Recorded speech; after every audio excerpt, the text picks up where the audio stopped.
close-range weapons with the Katars and the Gauntlets coming out from both of these players. Yeah, this is a kind of a classic matchup. Is a lot of people debate on which one has the better matchup, Katars or Gauntlets. I know Wrenched, a very prominent Katar player, was saying that Katars win that specific matchup, but overall he still thinks Gauntlets are better. And that's a very North American opinion kind of right now. Yeah. We've seen on Twitter that specific discourse going back and forth about whether Katars are better or whether Gauntlets are better. And it seems like North America kind of agrees that Gauntlets are better and EU agrees that Katars are better. Of course, we see a lot more Katar players in EU, so that's also very indicative of the meta in EU as well. Which came first, the meta or the mentality? Who knows? But right now, Machete with the hammer in hand, going to be looking for the knockout tool. You saw him go for the up toss. Interesting. It looked like he was going to try to swap back to the Gauntlets when instead I would have expected him to just look for a stomp side air. But right now, both of them in the red on the first stock. That dare did nothing. That's going to be an easy Sair for Machete to clean that one up. He is very damaged on this stock. The D-Light is going to lead into nothing. I don't know if Aknow just didn't expect it to hit, or maybe he was way more focused on getting over to that weapon spawn. So we knew the D-Light would give him a lot of stun so he can move over quickly. Dash down heavy from the middle of the stage, going to KO. Aknow didn't take too much damage on this stock, so he's still in a good spot.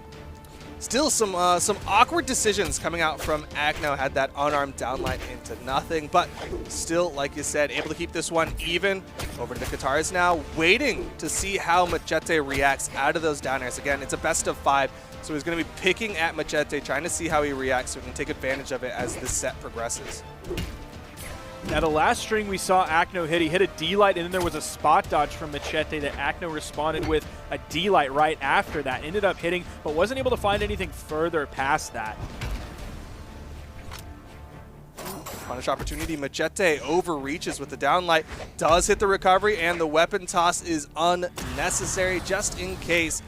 And Machete going to have the lead over the Aknow. Those gauntlets that Machete is wearing look like Katars. Yeah. I saw them just kind of bounce around, and that threw me for a loop for a second. I was very confused. They look really cool. Indeed. Ooh, didn't hit the downlight there. Side sig will connect, though. That hits closer than I would have expected. And Aknow, again, going to even up the stocks, but he's pretty far behind here, getting close to the orange. Yeah, those running signatures like that. Ooh, the side signature in orange sent Aknow off the screen. That is one that hits way harder than you think it would. Just barely missed the weapon toss. Aknow in the red, waiting for the opportunity. Comes up, gets a soft platform to reset the jumps, but still just hoping Machete will make the move forward, because otherwise it's a stomp side air and a game 1 in the pocket of Machete. He had all the time in the world. He could literally just sit there. He had stage control. He had a KO weapon in his hands. He didn't need any complicated setup. He didn't have to bait a dodge. He didn't really have to do anything but sit there and wait for Aknow to push into him. Because, okay, let's say Aknow finds a hit. That's cool. If he can't turn it into a Gorillion damage very quickly, Machete was basically fresh on that stock. So he can make mistake after mistake after mistake. And unless Aknow didn't find a miracle or anything, Machete was going to come out on top there. Yeah, that was really, it took something big. Aknow basically was hoping Machete maybe got over-eager, threw out a ground pound, and got caught by a GCN sig that led to a knockout. But otherwise, that was Machete's game to lose. But Aknow able to start off game number 2 with the weapon pickup. Sword in hand, getting a decent amount of damage built up onto Machete, but he is on that core. It does take quite a bit to get this damage.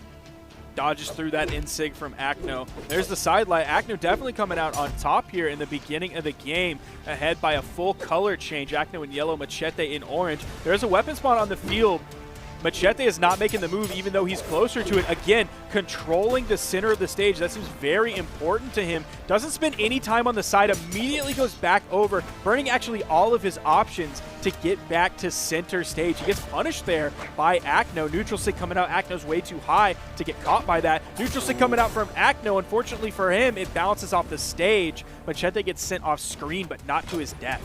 Yeah, if that had been a little bit more forward, would have sent him off stage into the knockout. But because it went on the stage again, it's going to eat some of that force, about 20%. And that means that Machete able to fly into the sky and survive, but can't survive this one as Aknow hits the recovery to take the stock lead. Swapping back over to the Katars, Machete retreating to the right side of the stage. Gets a lucky weapon spawn there on top of the soft platform that he grabs after hitting Aknow away. You're seeing Machete again kind of stay in the center of the stage. Actually goes far off stage there with a dash jump reverse ground pound that he can guide towards the wall. Oh, but Aknow. Some nice guitar damage built up. Ooh, just over that weapon toss. Machete would have liked to see that one hit to lead to the knockout, and now Machete's hoping for the weapon spawn, hoping for the hammer, and meanwhile Aknow going to take advantage, get more damage, get this extra credit to maintain the lead. Machete's just kind of looking for anything right now. Yeah. Like you saw that unarmed side heavy coming out. He's throwing everything and the kitchen sink. Has the hammer in his hands now, so it's not going to be too long, and there's the stomp side air for the KO. Has his pick of the weapons. He's going to juggle him just a little bit to get back on top of that hammer. That neutral light's turning him red. You know he didn't want to see that color change right there. Yeah, he was hoping he'd have a little bit more health to play with. Now he's the one on the back foot. Again, Aknow going to spike him off the stage. Fantastic setup. Honestly, it's not leading to these knockouts, but it's good to get it into Machete's head that that's a threat. That's something that he has to worry about now. He's got to be deciding on how he's going to dodge to avoid that. He missed the recovery, though. Machete now kind of showing some control. He's fighting back into this. I think he's beginning to believe. Staying right center stage. Moving a little bit over to the right side. A lot of footsies going on between these two players. I feel like Aknow's really trying to pick and choose how he's going to approach onto Machete. There's the neutral light into the recovery this time to lead to the knockout, and Aknow going to be sticking with the Katars as Machete's on his final stock here in game number 2. Denying the weapon pickup, but Machete still finds the hammer.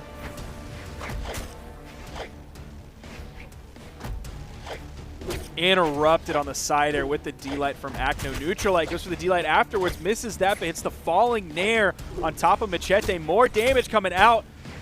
I think one more hit, Machete's going to be orange. There's the neutral light. Aknow's orange, but he's on his second stock. He's in such a good spot. That neutral air overspaces chases over the corner, finds his opening and capitalizes on it. Doesn't lead to the KO, but put out amazing damage and also put a lot of mental pressure onto Machete, who's now red, gets the read on the signature, goes for the D-Light ground pound, doesn't KO. Aknow throws away his stock, but has so much room to make mistakes.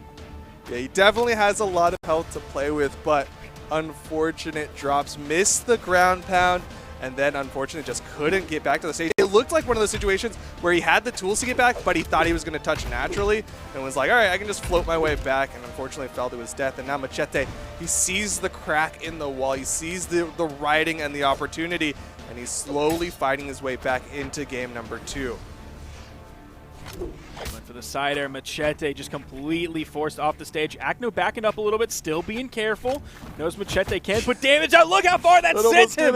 Oh my goodness. Almost anything has to KO now.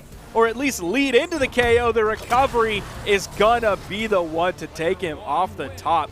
Almost 700 damage though. He had to do so much damage to take out Machete. Normally, you'd be like, yo, 700 damage? That's crazy. But here it's a con. It's not a pro anymore. Yeah, that is definitely a lot of damage that was required to get those knockouts. But here we go into game number 3. Aknow and Machete going to go over to Mammoth Fortress for this one. And again, I think like that's kind of a thing that Asuris in general struggle with, especially with Aknow. Like, what was it? The second stock was with Katars. The third stock was like he was hitting a Nair and then was trying to hope for a weapon toss. Like a lot of times you'll see Asuris struggle getting a lot of damage built up with the Katars, and then they have to use the sword for the D-Light recovery to finish off. And he's really not finding too many signatures. Like we saw that down signature that he played last game on that beautiful read to get the KO. But other than that, we haven't seen too many signatures from him like we might have seen previously. We saw more in the Daiku game. Yeah, with the Bodvar Downsig. Maybe wishing that he also had Bodvar Downsig that worked that way. Downlight goes for the GC Ensig, but Machete did have the dodge through. Going to get that punish with the side air. Aknow still has movement, and Machete not going to try to challenge. Big early lead for Machete here. Gonna have his choice of weapons, goes over to the hammer. Aknow chasing right after him, using those iframes to get basically the free approach. Yeah, just utilizing that respawn iframe. Has the Katars in hand now. Machete does disarm himself, but Aknow does as well and hopes to deny the weapon pickup, but Machete does get the weapon pickup, has the stage control, and has the other weapon spawn behind him, but Aknow gonna kick him so he can get over to this weapon spawn. Missed the Sair. Oh no. Okay. He barely touched. I really thought Machete, like, I figured he could touch, but I thought Machete was going to put out a little bit more there, like a hammer ground pound or something. Or just a weapon toss if you're nervous. Still, Machete does have this damage advantage. He has that extra stock. Still getting more, even touched with the Nair. And Aknow really needs to finish this stock off of Machete. We can't see another 700 damage game. If he even gets that far, he might not even get to 700 damage before Machete takes him out. Aknow's very close to red. Weapon spawn coming in. It's early, so Aknow can swap out onto the Katars very quickly, which means another spawn comes in. Neutral air hits right at the perfect time for that spawn to fall right on top of Machete. And he has a hammer. That's like 3 perfect things happening right in a row. Machete having dream luck out here. He's getting real lucky on that one. Yo, a better odds than Dreams got, honestly. No one has better odds. Yeah, no one. You take that back. Oh, that was just outspaced. Aknow's doing really good at outspacing those side sigs. I think Machete's maybe hit 1 so far, but other than that, Aknow's been doing a really good job spacing around it. Goes for the extra damage. Wasn't sure considering how many times he's gone for this straight knockout attempt, but he didn't get the recovery. So Machete gonna keep living.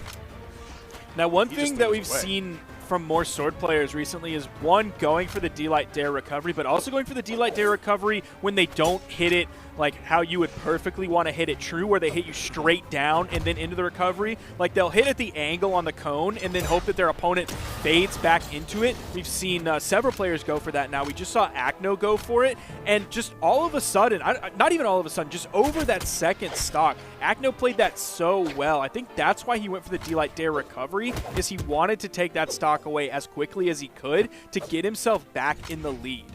Yeah, he definitely wanted to get this one back, as Machete does hit the ground pound, denied too much of an extra credit opportunity for Aknow.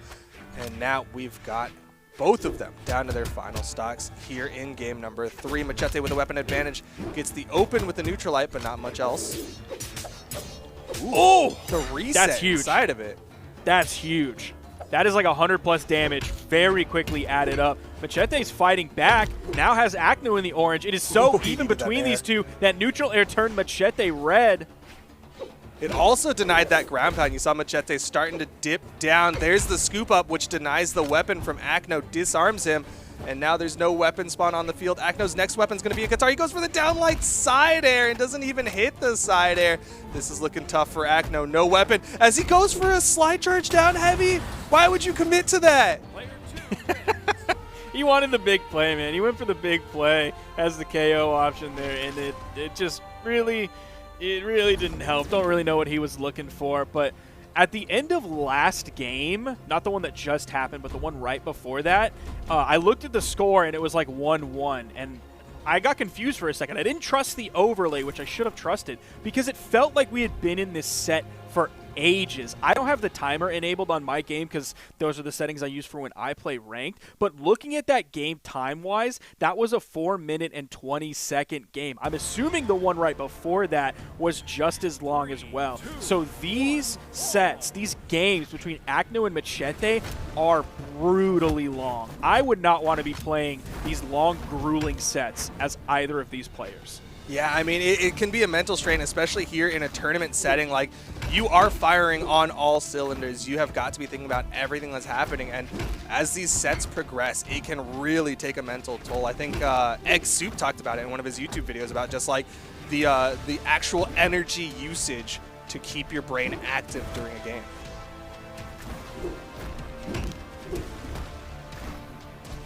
Nice downlight nair, puts him off stage. Didn't go for the Oh, immediate another ground pound. There's the ground pound. Second opportunity, but the weapon toss dissuades. Gauntlet v gauntlet here. Aknow on this Val switch is a little bit behind here.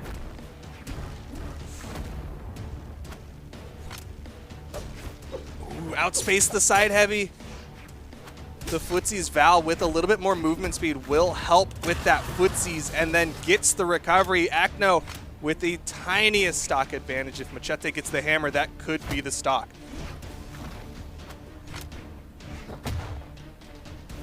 Oh, he's looking for those recoveries.